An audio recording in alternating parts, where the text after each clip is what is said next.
වර්ණිස් kitchen YouTube channel එකට අදත් ඔයගොල්ලෝ හැමදෙනාම ගොඩක් ආදරෙන් පිළිගන්නවා. ඔන්න අදත් ගොඩක් අඩු වියදමකින් ගොඩක් රසට ගොඩක් අඩු කාලයකින් හදා ගන්න පුළුවන් රසවත් ඩෙසර්ට් එකක් තමයි අරගෙන ආවිත් තියෙන්නේ. ඉතින් බැලුමට ඔයගොල්ලන්ට මේ ඩෙසර්ට් එක කඩෙන් ගත්ත රසකල ජෙලටින් පාවිච්චි කරලා හදපු එකක් වගේ පේනවා ඇති. නමුත් අපි මේකට ජෙලටින් ජෙලි මේ කිසිම දෙයක් පාවිච්චි කරලා නැහැ. ඔයගොල්ලන්ට කැමති රසයකින් ගොඩක් පහසුවෙන් අඩුම අමුද්‍රව්‍ය ප්‍රමාණයකින් මේක හදා ගන්න පුළුවන්.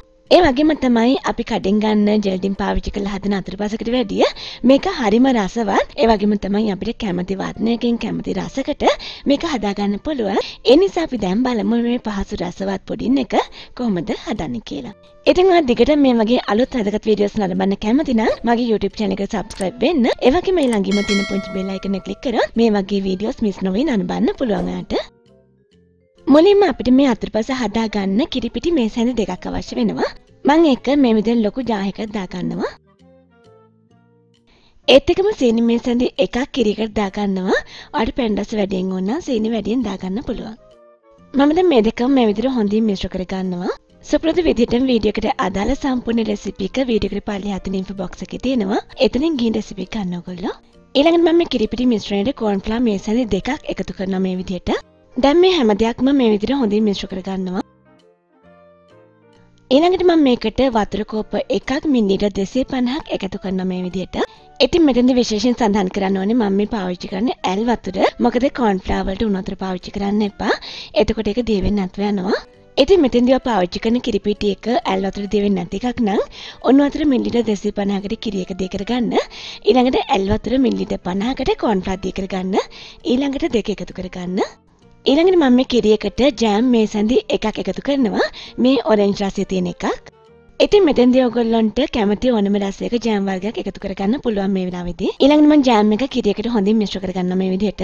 ඒත් එක්කම අපි පුඩින් එකේ පාට ටිකක් වැඩි වෙන්න මම ෆුඩ් කලරින් ටිකක් එකතු කරනවා. මම එකතු කරෙත් ඔරෙන්ජ් කලර් එකමයි. දැන් මේ ෆුඩ් කලර් එකත් හොඳින් කිරියකට මිශ්‍ර කරගන්නවා මේ විදිහට. ඉතින් මේ වෙලාවේ වට ෆුඩ් කලරින් නැත්නම් එකතු කරන්න අවශ්‍ය නැහැ. මම මේ පාට වැඩි වෙන්න විතරයි එකතු කරගත්තේ. දැන් ජෑම් එකත් කිරි එකත් එක්ක හොඳින් මිශ්‍ර වෙලායි තියෙන්නේ. ඊළඟට මම මේ විදිහට ලිපේ තියාගන්න පුළුවන් භාජනයක් අරගෙන ඒකට පොඩි මිශ්‍රණය දාගන්නවා මේ විදිහට. දැන් මේ භාජනය ලිපෙන් තියාගෙන අඩු ගෙන්දරේ මේ විදිහට හැඳි ගාමින් තියාගෙන ඉන්න ඕනේ විනාඩි කිහිපයක්. පොඩි මිශ්‍රණය ලිපේ තිබ්බ වෙලේ පටන් මේ විදිහට හැඳි ගාමින් තියාගෙන ඉන්න. එහෙම නැත්නම් මේක කැටි වෙන්න පුළුවන්. මිශ්‍රණය මේ විදිහට හැඳි ගාමින් තියාගෙන ඉද්දි ඔයගලන් දැනෙවි මිශ්‍රණය තික් ගතියකට එනවා කියලා. ඔයාලට පේනදී හරිම ඉක්මනින් මේක තික් ගතියට ආවා කියලා. මෙන්න මේ මට්ටමේදී ලිපේ ගෙන්දර හොඳින්ම අඩු කරලා මේ විදිහට හොඳින් මිශ්‍ර කරගන්න. ඉතින් ඔයගොල්ලෝ පේනවා ඇති අපේ පොඩි මිශ්‍රණයේ තික් ගතිය කොහොමද තියෙන්න ඕනේ කියලා. මෙන්න මේ වගේ හොඳින් වැක්කෙන්න පදමට තියෙන්න ඕනේ. දැන් මම මේ පොඩි මිශ්‍රණය ලිපෙන් ඉවත් කරගන්නවා. ලිපෙන් ඉවත් කරලත් විනාඩියක් දෙකක් මේ විදිහටම හැඳි ගාමින් තියාගන්න. ඉතින් මම මේ පුඩින් එක සෙට් කරන්නේ ලේයර් දෙකකට මේ වගේ භාජනයක් ඇතුලේ මේ වගේ ටීරවල එකක් දාලා ඊළඟට සෙට් කරගන්න වීදුරු දෙක මෙන්න මේ වගේ ටිකක් ඇල කරලා තියෙනවා. ඉතින් ඔයගොල්ලන්ට මතක ඇති මම මේ තිරේ පේන විදිහට පන්නකොත් හදන්න කියලා දුන්නා. මෙන්න මේ විදිහට තමයි මම මේ පුඩින් එකත් සෙට් කරගන්න යන්නේ. ඔයගොල්ලෝ මේ පුඩින් එක හදන්න ආරම්භ කරන්න කලින් මේ විදිහට වීදුරු ටික ලෑස්ති කරගන්න. එහෙම නැත්නම් පුඩින් එක හදපු භාජනෙම සෙට්. දැන් මම මේ පුඩින් මිශ්‍රණය සාමාන්‍ය ප්‍රමාණවලින් මේ ග්ලාසස් වලට දා ගන්නවා මේ විදිහට.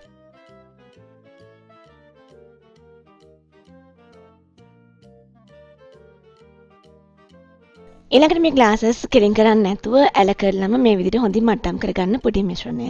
ඊළඟට මම කරන්නේ මේ පුඩින් මිශ්‍රණය පැය භාගයක් වගේ ෆ්‍රිජ් එකේ සාමාන්‍ය කොටසේ දාලා තියෙනවා. ඒ අතරේ මම පුඩින් එකේ දෙවෙනි ලේයර් එක හදාගන්න යන්නේ. ඒකට මේ වගේ භාජනයක් අරගෙන කලින් පාවිච්චි කරපු ජෑම් එකෙම මේස් හැඳි එකක් දාගන්නවා. ඊළඟට කෝන් ෆ්ලවර් මේස් හැඳි දෙකක් එකතු කරනවා. ඊළඟට සීනි මේස් හැඳි එකකුත් එකතු කරනවා. ඉතින් ජෑම් වලත් සීනි තියෙන නිසා අඩුවෙන් තමයි සීනි එකතු කරන්නේ.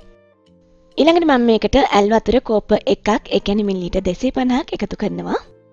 ඊළඟට මේකටත් මම ආහාර වර්ණක එකතු කරනවා. මේ ලේයර් එක මම කලින් ලේයර් එකට වැඩිය චුට්ටක් වැඩිපුර පාටින් තමයි හදාගන්නේ. ඒ නිසා ෆුඩ් කලරින් ටිකක් වැඩියෙන් එකතු කරනවා. එකතු කරලා මේ හැම දෙයක්ම මේ විදිහට හොඳින් මිශ්‍ර කරගන්න ඕනේ. දැන් මම මේ මිශ්‍රණයත් ලිපෙන් තියාගන්නවා. මේ මිශ්‍රණයත් අඩු ගින්දරේ විනාඩි කිහිපයක් මේ විදිහට උයා ගන්න ඕනේ. මේ මිශ්‍රණයේ වතුර විතරක් තියෙන නිසා කලින් මිශ්‍රණයට වඩා ගොඩක් ඉක්මනින් තික් වෙනවා. ඒ නිසා පරිස්සමෙන් ඉක්මනින් හැඳි ගන්න. ඔන්න ඔයගොල්ලෝ දැන් පේනවා ඇති මේ මිශ්‍රණය ඝන වෙද්දී ජෙලි වගේ විනිවිද පේන මට්ටමකට පේනවා කියලා. සාමාන්‍ය මේක ජෙලටින් වලින් හදපු දෙයක් වගේ තමයි පේන්නේ. මේ මිශ්‍රණයත් මේ වගේ ඔක්කු වැක්කෙන්න පදමට ආවට පස්සේ මම ලිපෙන් ඉවත් කර ගන්නවා. හොඳින් පදම බලා ගන්න. මේ වෙදි කලින් ලේයර් එක හොඳින් සෙට් වෙලා තියෙන වලට පේනවා ඇති. ඊළඟට මම කරන්නේ හදාගත්ත දෙවෙනි ලේයර් එක මේක උඩින් දා ගන්නවා. ඉතින් මෙතනදී අපි හදාගත්ත දෙවෙනි ලේයර් එක හැඳි ගාමින් චුට්ට වෙලාවක් නිවා ගන්න ග්ලාසස් වලට දාන්න කලින්. මේ විදිහට සමාන ප්‍රමාණ වලින් දා ගන්න ග්ලාස් එකේ ඉදිරි පැත්ත පිරෙන්නම. ඊළඟට මේ විදිහට සොලවමින් හොඳින් මට්ටම් කරගන්න උඩ. ඊළඟට මම කරන්නේ මේ පුඩින් ග්ලාසස් දෙක පැය 3ක් විතර ෆ්‍රිජ් එකේ දාලා තියෙනවා. ඉතින් මේ තියෙන්නේ මම ඒ විදිහට ෆ්‍රිජ් එකේ දාලා තියලා එළියට ගත්ත මගේ පුඩින් ග්ලාසස් දෙක. ඔයාලට පේනදී හරිම ලස්සන පෙනුමකට පාටකට තියෙනවා කියලා. ඒ වගේම මේ තද තැඹිලි පාටින් හදලා තියෙන ලේයර් එක ජෙලි වලින් හදපු එකක් වගේ තමයි පේන්නේ. කද්දෙත් ඒ විදිහටම තමයි දැනෙන්නේ. ඒ වගේම තමයි ලේයර් දෙකේ ලස්සන ගැලපීමක් තියෙනවා වලට පේනවා ඇති. මම ඔයගලන්ට මේ උඩ ලේයර් එක චුට්ටක් එළියට අරගෙන පෙන්නන්නම්. එතකොට පෙනේ ජෙලි වලින් හදපු දෙයක් වගේම කියලා. ඉතින් ඒ වගේම තමයි අපි මේකට ජෙලටින් පාවිච්චි කරලා නැති නිසා නිර්මාංශයක් කෙනෙකුට උනත් හොඳින් ගැලපෙනවා. ඔන්න ඔයගොල්ලෝ හැමදේනම මේ රෙසිපි එක try කරලා බලන්න අනිවාර්යෙන්. ඒ වගේම ඔයගොල්ලන්ගේ යාළුවන්ටත් බලන්න මේ වීඩියෝ එක share කරන්න. අපි මේ වගේ තවත් අලුත් වැදගත් රසවත් වීඩියෝ එකකින් ආයේ හම්බ වෙමු.